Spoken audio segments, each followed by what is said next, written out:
Honestly, Matt Walsh has a lot of dumb takes, but he is right about how he limits his kids' screen time to the TV and tablets for, quote, long road trips.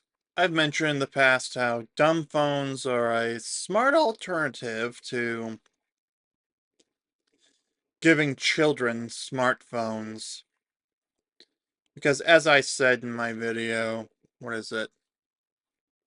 We should never have given kids access to the internet.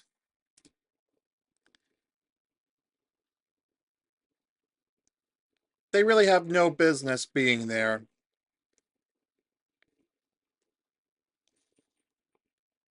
That being said, my personal experience growing up, 7th grade, I was given a flip phone, and that's what I used all the way until I was 19 years old in July of 2016. So, about 7 years. It's now been almost 9 years now since I got my first iPhone.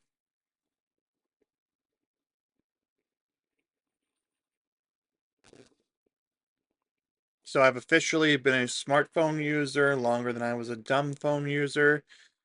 Granted, for a certain amount of that time, I had an iPod Touch, but I couldn't access the internet from literally anywhere where I could get a signal. I was limited to Wi-Fi connections.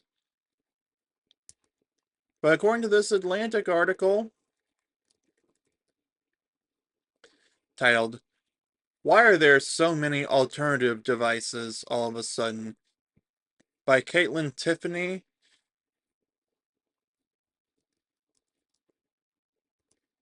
it sounds like adults are going for that now.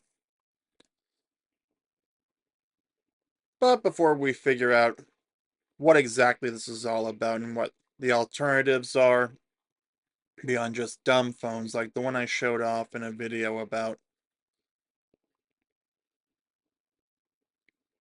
the woman who wasn't ready to give her daughter a smartphone.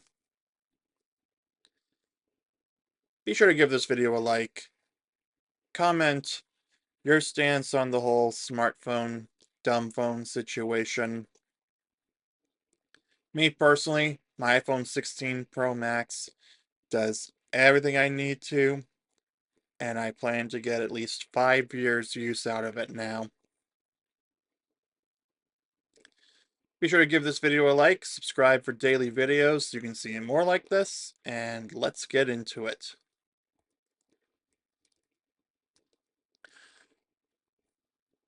On a recent commute to work, I texted my distant family about our fantasy baseball league, which was nice because I felt connected to them for a second. Then I switched apps and became enraged by a stupid opinion I saw on X, which I shouldn't be using anymore due to its advanced toxicity and mind-numbing inanity. Many minutes passed before I was able to stop reading the stupid replies to the stupid original post and relax the muscles of my face. This is the duality of the phone. It connects me to my loved ones, and sometimes I think it's ruining my life. I need it and I want it, but sometimes I hate it and I fear it. Many people have to navigate this problem. It may be at its worst for parents who've recently been drowned in media suggesting that smartphones and social media might be harming their children's mental health, but who also want their kids to enjoy technology's benefits and prepare themselves for adult life in a digital age.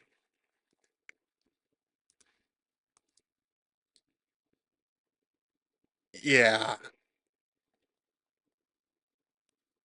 I think if we are going to, because there's a valid argument that they need to get a feel for all the technological necessities of adulthood, like boarding passes on your phone for airplanes, QR codes that are replacing printed out menus that I have no personal issue against because, one, pretty much everyone has a phone, and two, it saves the company some money.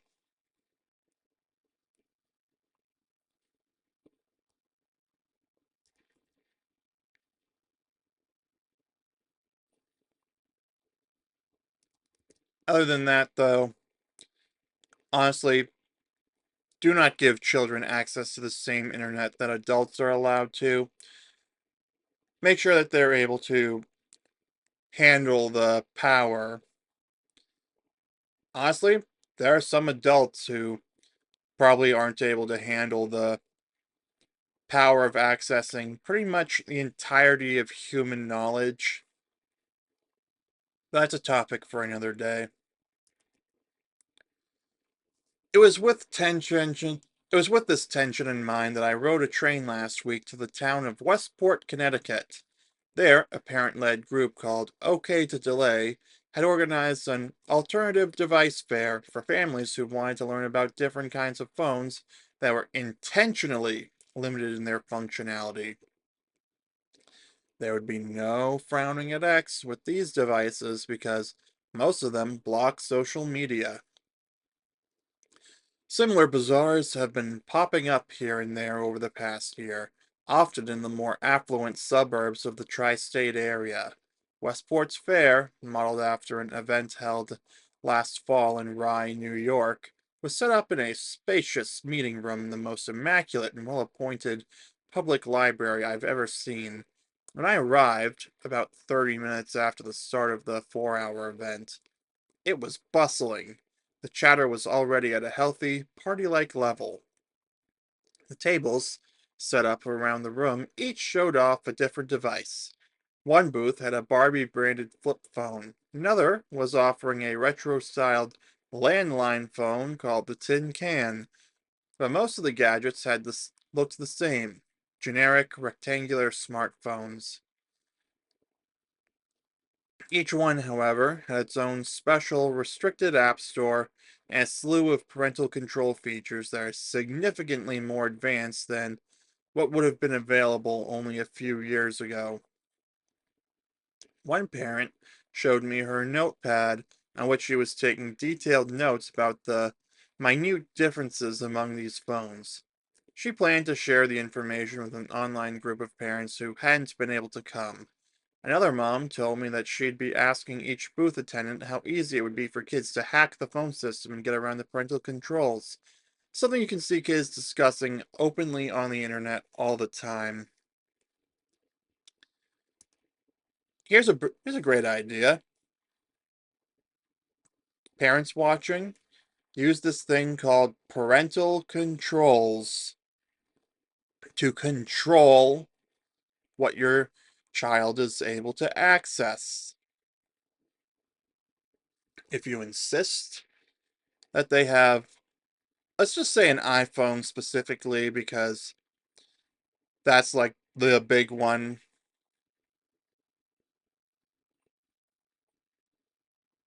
then parents should use parental controls to control it.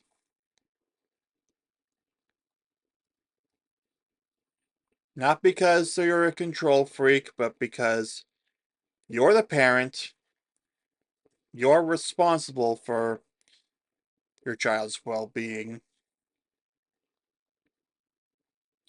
Don't just outsource your parenting to the devices.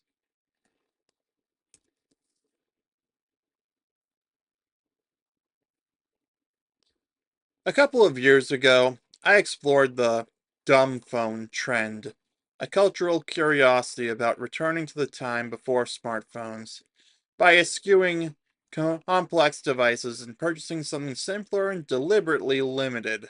One of the better phones I tried then was the Light Phone 2, which I disliked only because it was so tiny that I constantly feared that I would break or lose it. At the library, I chatted with Light Phone's Dan Fox, who was there to show people the latest version of the device. The Light Phone 3 is larger and thicker and has a camera, but it still uses a black and white screen and prohibits web browsing and social media apps. He told me that it was his third alternative device event in a week. He'd also been to Ardsley, a village in New York's Westchester County, and to the Upper East Side, Manhattan. He speculated that kids like the Light Phone because it doesn't require all the rigmarole about filters and settings and parents. It was designed for adults and therefore seems cool. It was designed in Brooklyn, which makes it seem cooler. Fox then left early to go to a Kendrick Lamar concert with his colleagues, which he probably had to have the QR code for scanned by someone using a phone on a QR code that was displayed on his phone.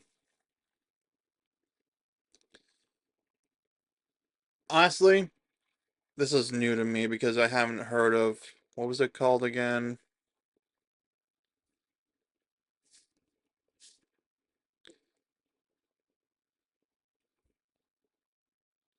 The Light Phone 3. Honestly, that doesn't seem like a bad alternative.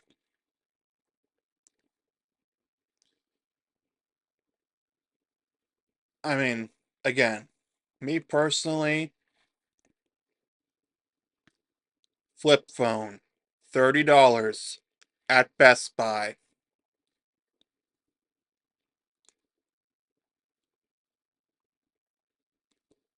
Maybe make an iPhone or whatever more expensive Androids there are out there that can do more of the fancy stuff. Make that an 18th birthday present.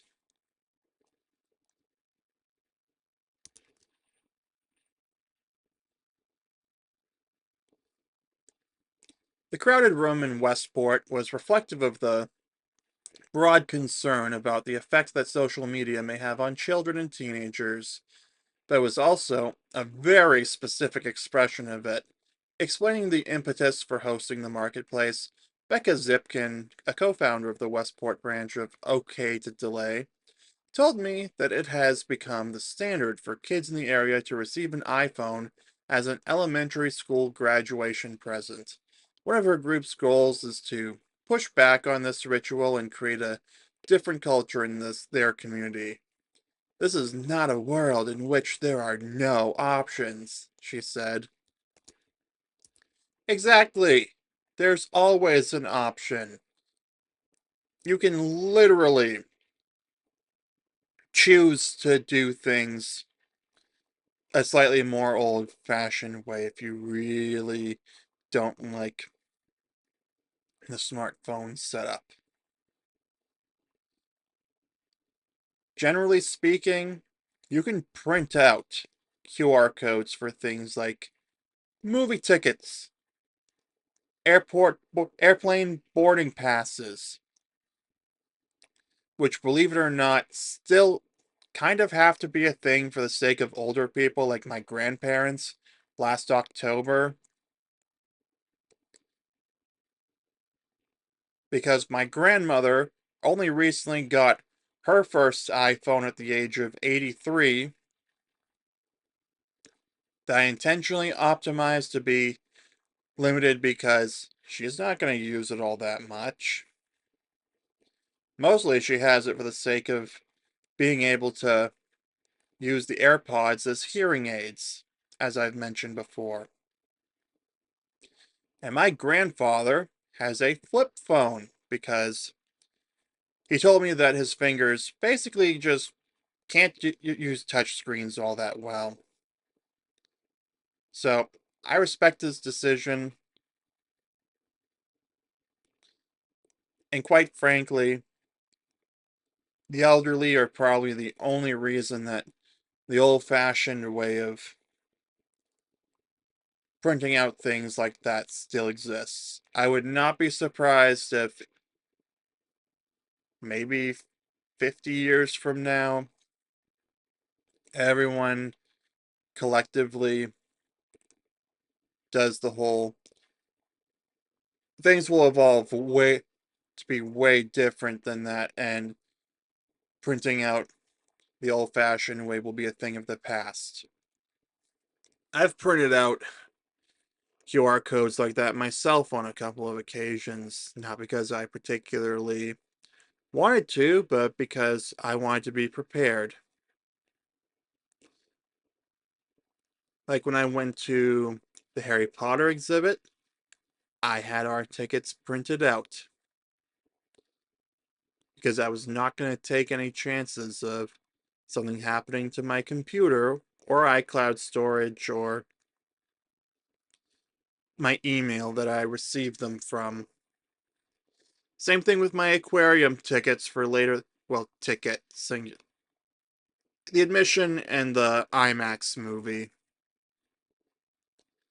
I'll admit, I printed out copies of those as well. I believe I still used my phone for the aquarium stuff because it was just me. But I had the paper copy ready just in case.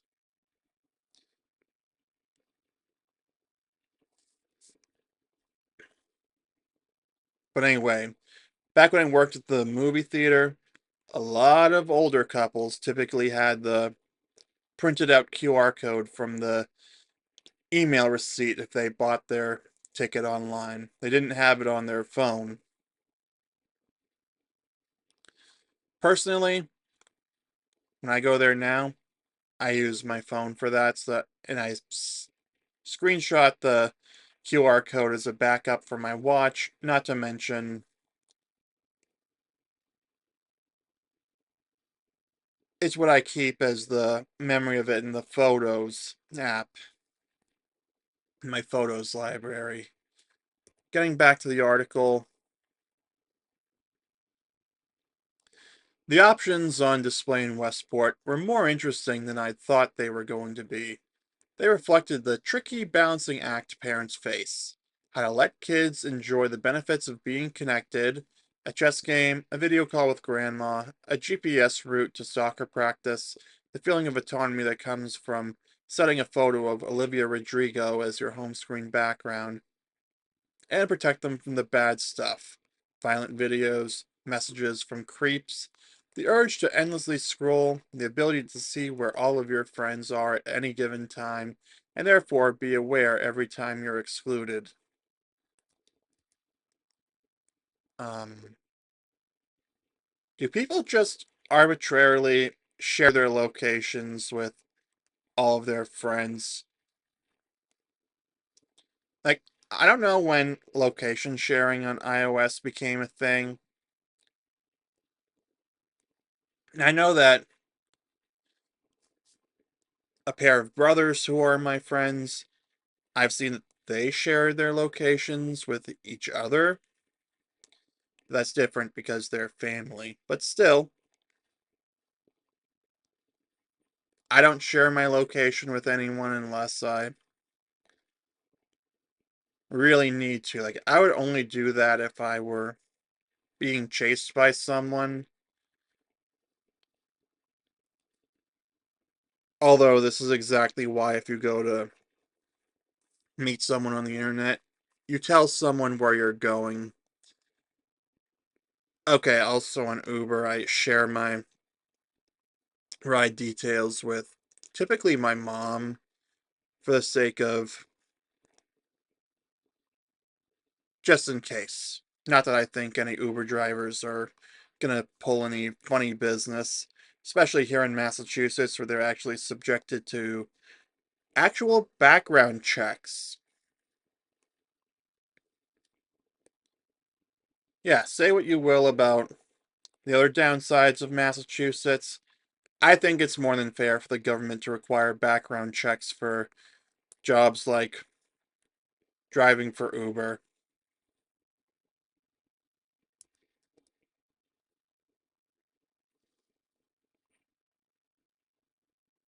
Pinwheel, an Austin based company, demonstrated one solution with a custom operating system for Android phones such as the Google Pixel that allows parents to receive alerts for trigger words received in their kids' texts and lets them read every message at any time. As with most of the others demonstrated at the fair, Pinwheel's custom app store made it impossible for kids to install social media. During the demo, I saw that Pinwheel also blocked a wide range of other apps, including Spotify. The booth attendant told me and a nearby mom that the app contains unlimited adult content. A pronouncement that surprised both of us. According to him, kids put links to Korn in playlist descriptions. I don't know if that's true, but Spotify did have a brief problem with prawn appearing in a small number of search results last year. Huh, I would have thought it would have been a puritanical stance about the degeneracy of modern music.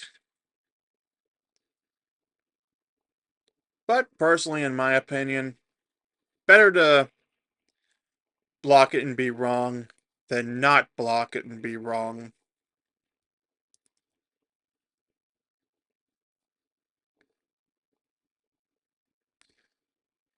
The app for the arts and crafts chain Michaels was also blocked, but for a similar but less explicit reason.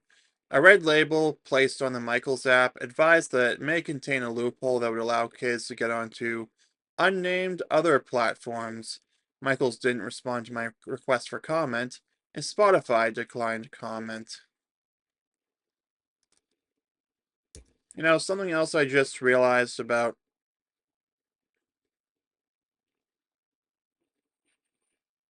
these, it's probably similar to how you can kind of use an internet browser on the Nintendo Switch when something comes up for posting your pictures. That's when you're able to like use loopholes to use it as a traditional web browser. That's probably why they blocked those. Again, better to be wrong about it and block it than not block it and then find out you were wrong about it.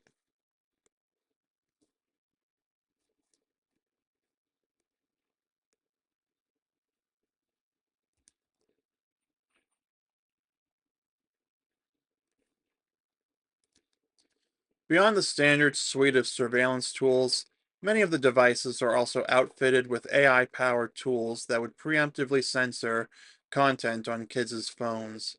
Nudity would be blurred out and trigger an alert sent to a parent, for instance. A kid receiving a text from a friend with a potty mouth would see only a series of asterisks instead of expletives. Honestly, that's not a bad idea in theory, but at a certain point, they'd probably start using other phrasing.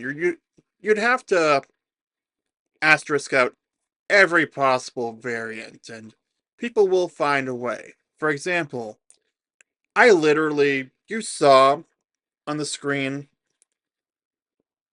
that the word, when I said corn, prawn, or adult content, because apparently YouTube has an issue with saying the actual word, but you saw it on screen too.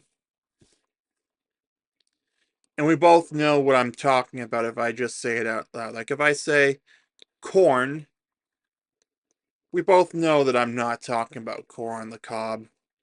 My target audience is ages 25 to 44. I wish I could just talk about, but we have to use euphemisms here. And that's what kids who are messaging each other are going to do if you keep on blocking those. So you're going to have to block every variant of it. So, for example, for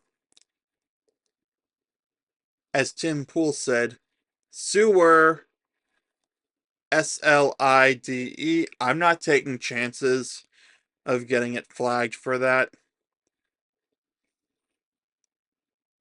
But the word for what we mean by self-deletion or checking out early.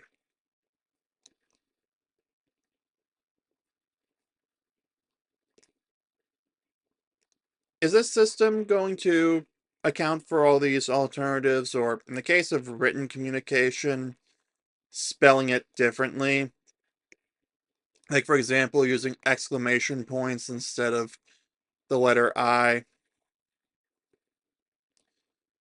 or the at symbol instead of the letter A. You let me know in the comments down below what you think would be a better approach to it, or if you think they just, well, I still think they should bother to at least put in the effort to block it, and then there should be a way for them to be able to get the alternative spellings or the euphemisms. Well, the euphemisms at a certain point. So, for example, for trying to think of a euphemism of something that I can actually say on YouTube so that I don't get in trouble. Uh,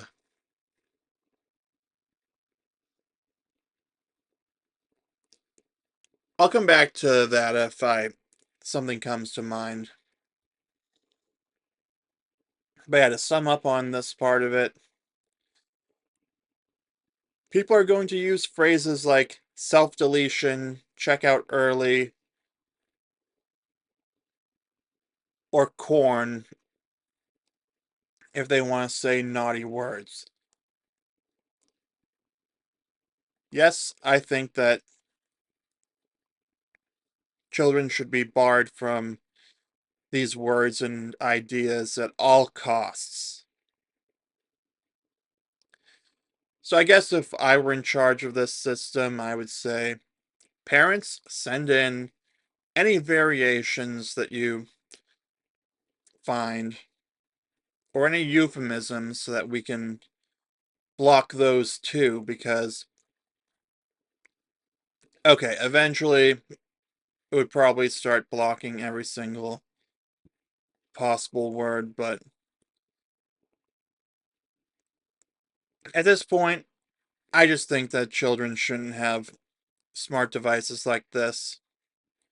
A dumb phone strictly for getting in touch with parents or friends for like quick little exchanges, I think is the best solution.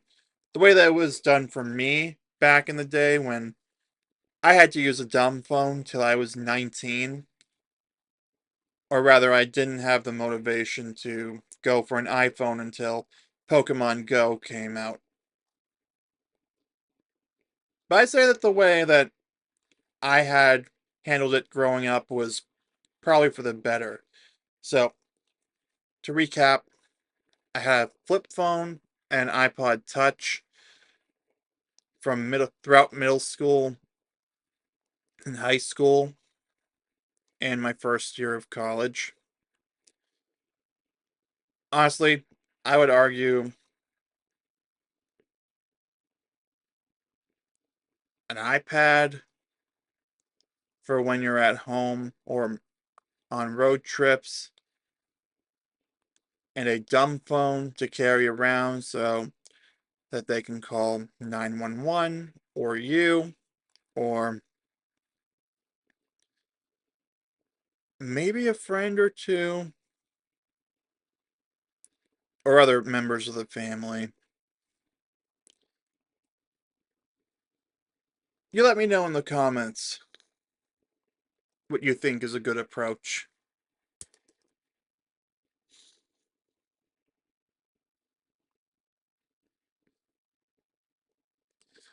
The constant need to be involved in the monitoring of an iPhone is very stressful for parents, Zipkin told me, referring to the parental controls that Apple offers, which can become the focus of unceasing negotiation and conflict between parents and their guardians. What is there to negotiate? You're the parent, you have supreme authority until they're 18.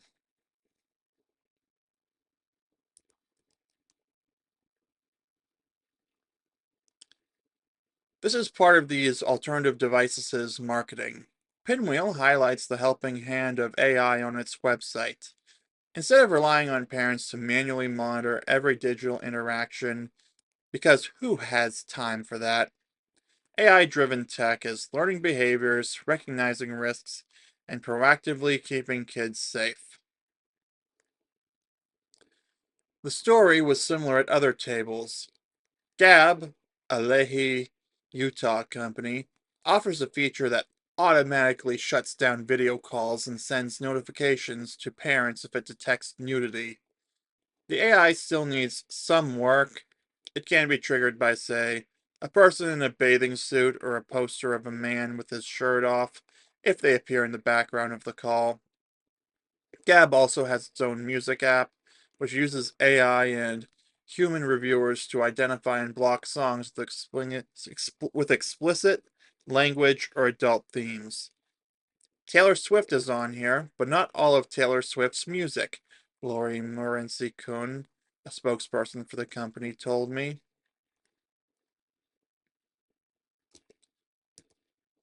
Yeah, that's why the Museum of Science up in Boston, for their planetarium shows, they have two Taylor Swift shows every Friday and Saturday. One relatively early on in the evening hours that has the clean version, and then Taylor's version. Let me just look up what the exact wording is for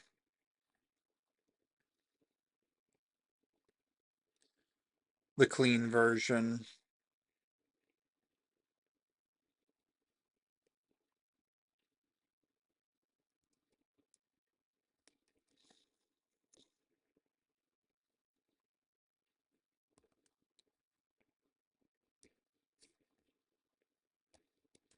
Oh, wait, it's just all ages. Yeah, generally the music shows on there are meant for adults. Let me just take a quick look. I'm not just talking about the fact that it features bands that are as old as my parents.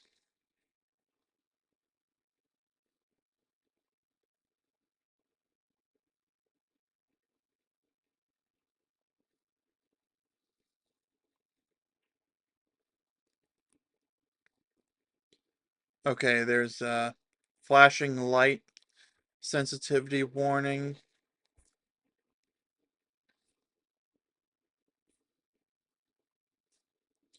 You know what? I think I shouldn't fuss about this. I think we should just get back to the article. You know what? I just realized it said so on signage when I was there last month for the planetarium show I went to before The Martian.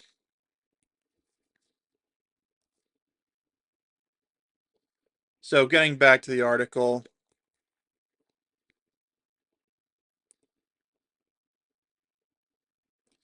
at the next booth, another Utah based company, TrueMe, was demoing a system that allows parents to set content filters for profanity, discussions of violence, and suggestive chit chat on a sliding scale depending on their kid's age.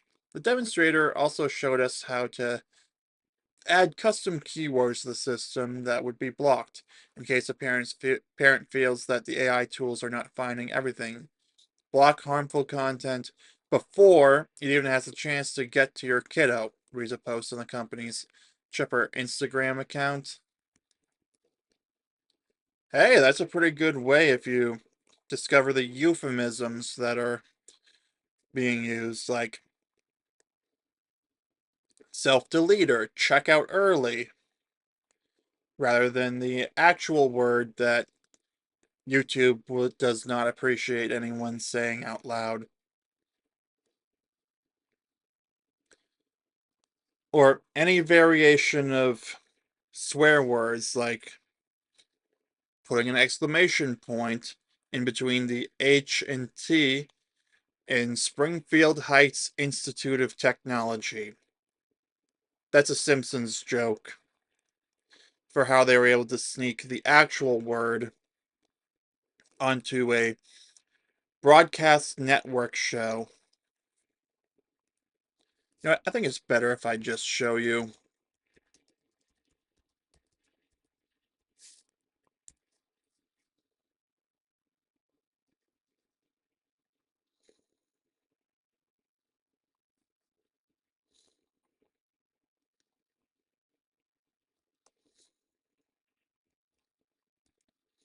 All right, for those of you who have seen The Simpsons, Springfield Heights Institute of Technology.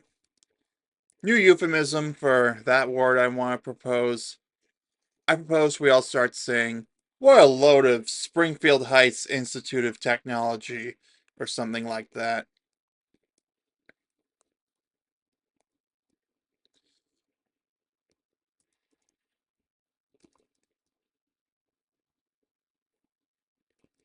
Before I continue, I just want to say, generally, I'm not in favor of censoring words, but when it comes to censoring words for children, I'm all for it.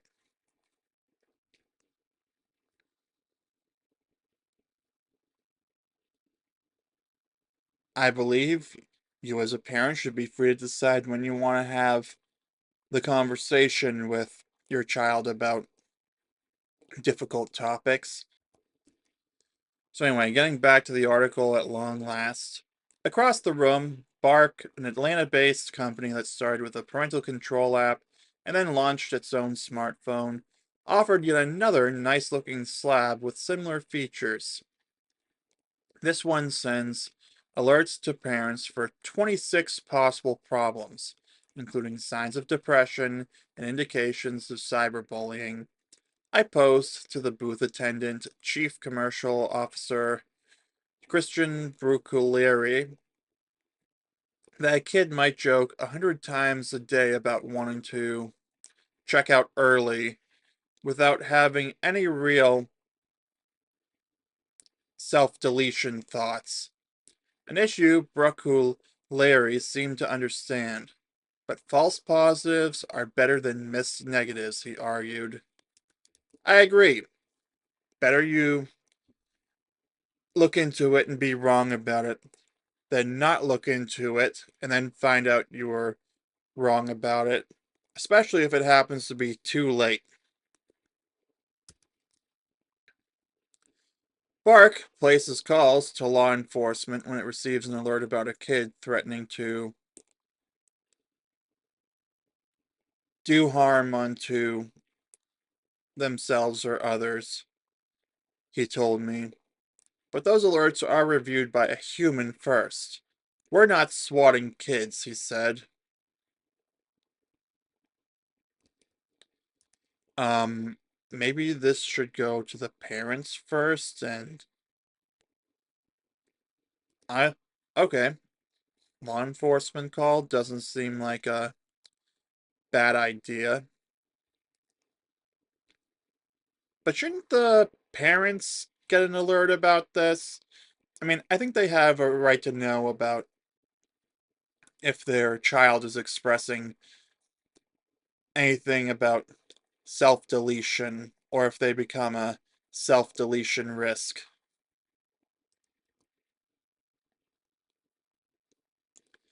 Although everybody at the library was enormously polite, there is apparently hot competition in the alternative device space. TrueMe, for instance, markets itself as a smarter, safer alternative to Pinwheel. Pinwheel's website emphasizes that its AI chatbot, Pinwheel GPT, is a more useful tool than TrueMe's chatbot, Trudy, which Pinwheel argues is emotionally confusing for children because the bot is anthropomorphized in the form of a cartoon woman. Bark provides pages comparing each of these competitors unfavorably with its own offering.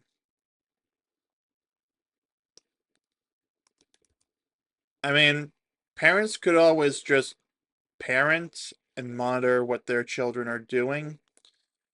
Like what Chuck Norris said in one of his books, Black Belt Patriotism, maybe don't let them use it when you're not in the room and make require that they have to show you what they are doing when requested without question. Any slight sign of frantic cover up should be interpreted as you are doing something suspicious. No more screen for you.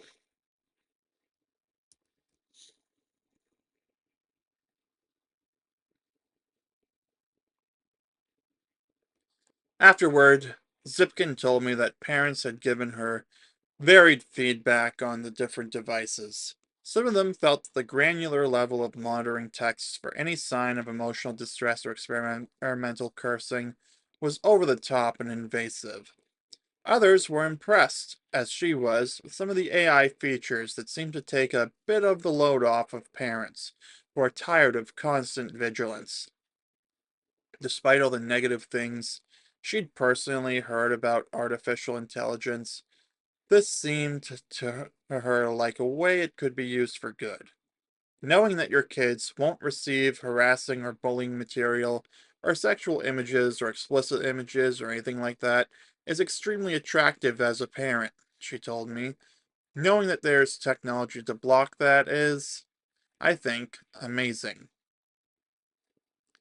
Of course, as every parent knows, no system is actually going to block every single dangerous, gross, or hurtful thing that can come in through a phone from the outside world.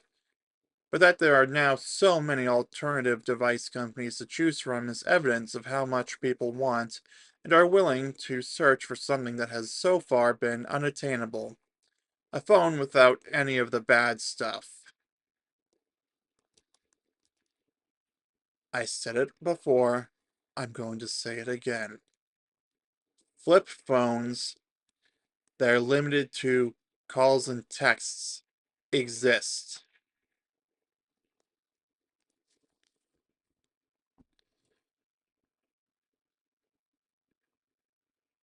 Honestly, Matt Walsh has a lot of dumb takes, but he is right about how he limits his kids' screen time to the TV and tablets for, quote, long road trips.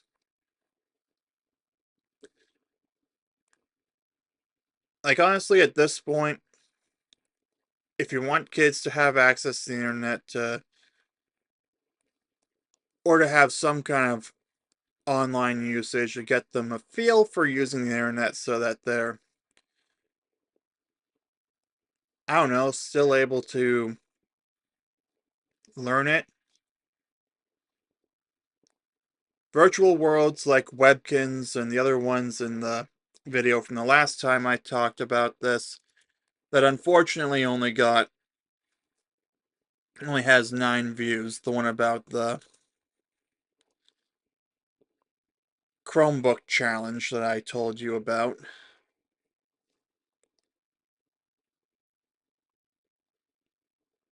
Yeah, virtual worlds like that with pre-written options to choose from for communication, I think is the best way to do this. You know, only let them text with the parents. This way, they are not going to start. This way, they aren't able to send anything that. This way, if they do send things with foul language, it can be caught easily. At the end of the day, these alternative devices should just be a tool. That doesn't mean that parents can just give it to their kids and trust that it's all good. No, there's still a level of constant vigilance that you need to have I'm surprised this was all about the angle of this topic in relation to children. I thought this was going to be more about adults and adults who are choosing not to use it as much anymore on account of not liking it. Like what was her name again? Like what Caitlyn said about the X outrage that she stumbled across.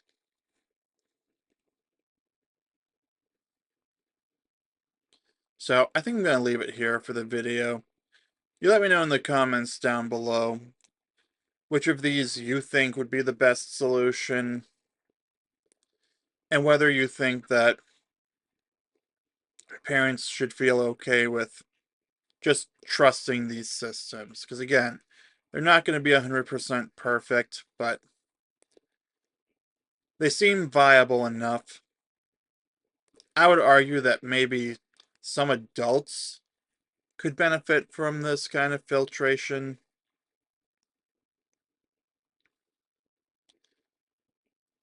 I'm also a little mixed on the censoring of words because I'm generally not a fan of censorship, but when it comes to children, I would argue that the words should be blocked out with asterisks, and the parents should be alerted to it, and parents should know all the euphemisms as well. Grok and ChatGPT exist. You can literally use these tools to compile a list of all of them, probably with Grok, because ChatGPT is way more restrictive.